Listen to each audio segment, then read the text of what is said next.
As soon as he starts creeping in on a pass, or let's say he drops his knee in for a knee cut, at this point, I know that there's a good chance that I'm getting passed. So what I'm gonna do is I'm gonna set my frames preemptively. So I'm gonna keep my elbows tight to my side, my hands close to my face, like so. As he goes to settle into a side control, I'm looking to get my forearm into his neck as a frame, and then the very tip of my elbow into the tip of his hip. Now with my legs, first goal is to not let him mount me. If my legs are here, he's gonna mount me right away. That's the first thing I have to worry about. What I'm gonna look to do is I'm gonna take my knee and I'm gonna glue it to his opposite hip. So I kind of have my partner's hips sandwiched in between my right elbow and then my right knee as well. So we're kind of pressing in like so. So Alex is gonna look to mount, and I'm just keeping this knee glued. And if he does try to get up to mount, he's making space so that I can then connect my knee and my elbow. Now that I have these connected, when he tries to drop weight into it, I have a really solid frame here. And now we're gonna look at actually getting this knee involved. If he makes any space to go to mount, I need to be ready to suck that knee through. If he gives it to you, that's great. At this point, he's not gonna do that. He knows what's gonna happen. So what I'm gonna think about is how I can use my frames to then wedge that knee in without him giving it to me. What I wanna think about doing is taking my foot higher than my knee. Here my knee is pointed up. It's honestly kind of awkward to get this knee in,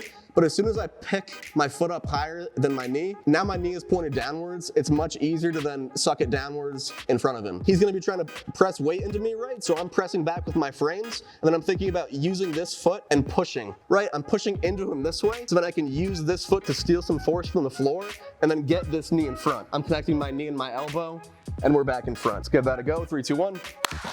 If you want more technique like this, come train at Boston Submission Fighting. So the nice thing about this kind of escape is that we can kind of turn what was an asset for him into a liability. Doesn't have a full underhook and crossface. He's gonna be looking for that, and he wants to stay attached to me. So here, he's gonna try to stay attached to me. I was framing the hip with this elbow. Once I get this knee through, my knee is doing that job, so I have a free hand. This frame got replaced by my knee. So we're here, I get my knee all the way through, bring up this hand so I can swim inside. Your partner's gonna try to stay attached, but I'm extending and then using this foot to get onto my side. Once I'm on my side here, this foot that was on the floor is gonna go knee on top of the shoulder, and then my other knee is gonna pull up, and I'm kind of pinching my knees together, making a sandwich with my partner's shoulder. Finishing here. 3, 2, 1.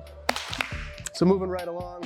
At this point, what I'm gonna look to do is I'm gonna take my hand, grab a collar tie. My free hand here is gonna grab the wrist, like so. My top leg is mostly concerned with keeping him down, so I'm gonna transition to get my heel in the crook of his shoulder, but what I want you to not do is relieve all of this pressure because he's gonna get up. So more important than what my foot is doing is what my knee is doing. My knee is bearing down on his shoulder, not unlike me just kind of doing this. If I ever let this go, he's getting up, okay? As I'm keeping this pressure, my heel looks for the crook of his shoulder, and I'm gonna use that heel digging into his shoulder to then free this bottom leg. A lot of the times what's gonna happen is you might feel that there's not enough space, or like you might not be flexible enough to get this bottom knee through. Once I get the heel into the crook of that shoulder, I'm really digging down so I can get a counter pressure, right? So I'm digging downwards. As I pull this knee to my chest, that's gonna free my foot. Feeding this up, stopping at the bicep if you'd like, and I'm just feeding this right into grabbing my own shin. At this point, this free leg is gonna go to the hip, and I'm kicking off the hip, taking this underhook so I can take an angle. I really wanna kick off that hip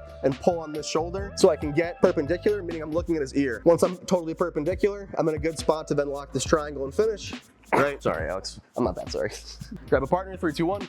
I find myself in the clamp. Maybe he's grabbing a leg, maybe he's hunkering down. For whatever reason, this leg is not free, so I'm taking this hand, dropping my elbow in front of the face to make some space. That's gonna give me space to then put this leg in front, and I'm kicking this top leg straight as I'm pulling this bottom knee to my chest. So I have this tight pinch the whole time. I'm up on my elbow and I'm grabbing his hip. If I feel like he's up like this, right, I'm switching my feet to the outside and then I'm kind of dragging him back. That's gonna flatten him out nicely, okay? I'm underhooking the neck, underhooking the shoulder, and I'm very slowly kind of using my legs to rock up and then touch my forehead to the mat. So this is where he tapped, about here.